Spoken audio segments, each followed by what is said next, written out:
Schön, dass du da bist. Ich bin die Juliane und begrüße dich aus dem Handpan Room in Stuttgart. In diesem Video möchte ich dir erklären, was es mit den Tonarten auf sich hat. Wenn man nämlich anfängt, mal ein bisschen zu stöbern, dann ist es meistens ein Thema, was etwas irritieren kann, welche Tonart wie klingt und für welche Tonart du dich entscheiden sollst.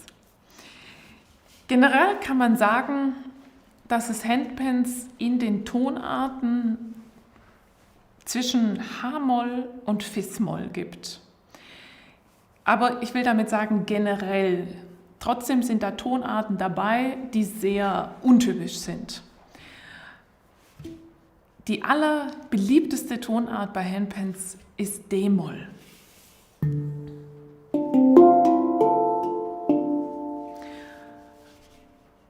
Die meisten Handpan-Spieler fangen mit D-Moll an und die meisten Leute, die eine Handpan haben, haben eine D-Moll. Und das ist einfach auch eine Tonart, mit der man sehr viel machen kann, mit der man entspannend, melancholisch spielen kann, mit der man aber auch etwas schneller, rhythmischer, vielleicht auch positiv spielen kann, obwohl es D-Moll ist. Und mit der man auch am leichtesten, so empfinde ich es, mit anderen Instrumenten zusammenspielen kann.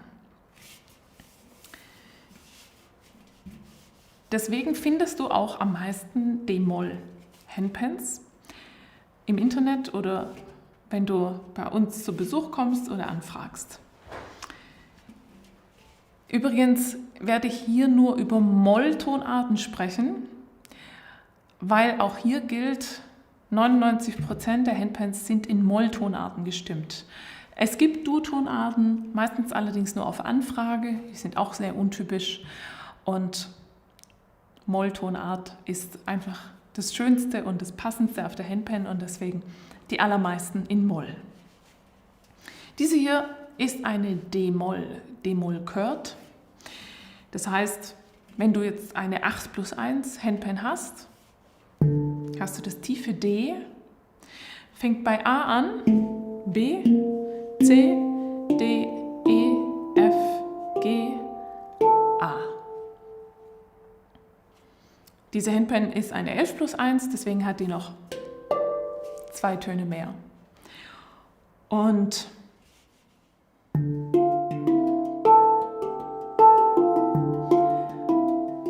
du kannst sehr fröhlich, optimistisch und schnell damit spielen, aber auch etwas gemächlicher, etwas melancholischer mit D-Moll.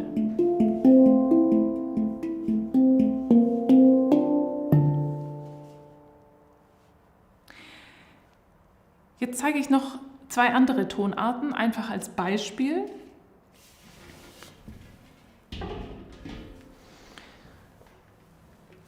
Diese Handpan hier ist in E-Moll gestimmt. Heißt, dass sie ein Ton bzw. 2 Halbtonschritte höher ist.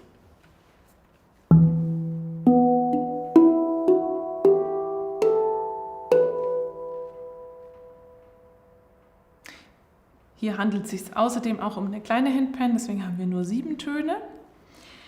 Und E-Moll ist eine anders schwingende, anders wirkende Tonart.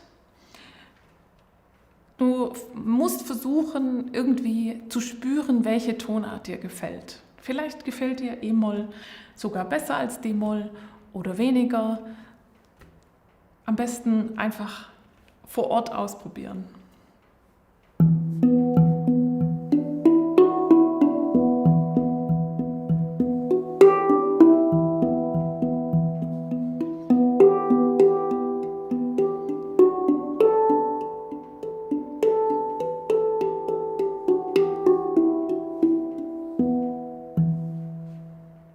Was auffällig ist, dass E-Moll etwas höher, also eine sehr hohe und klare Tonart ist, wie jetzt D-Moll im Vergleich.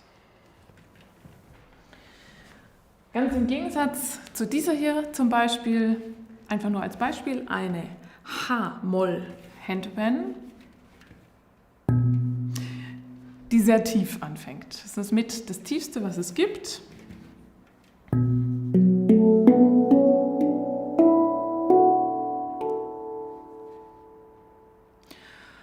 Die Tonart hat eine andere Wirkung auf uns und die Töne sind dann auch automatisch tiefer und deswegen wirkt auch die Handpan ganz anders, weil die tiefen Töne meistens entspannender wirken, aber auch etwas geerdeter, vielleicht auch trauriger.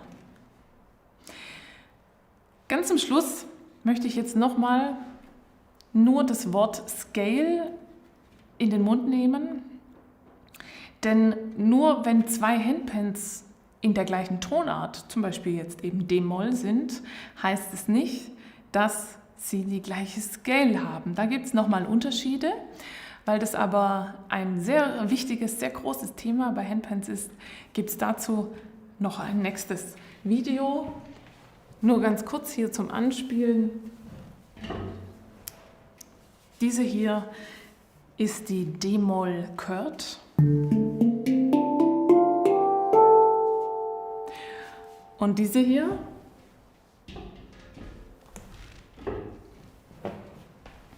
ist eine D-Moll Hijaz.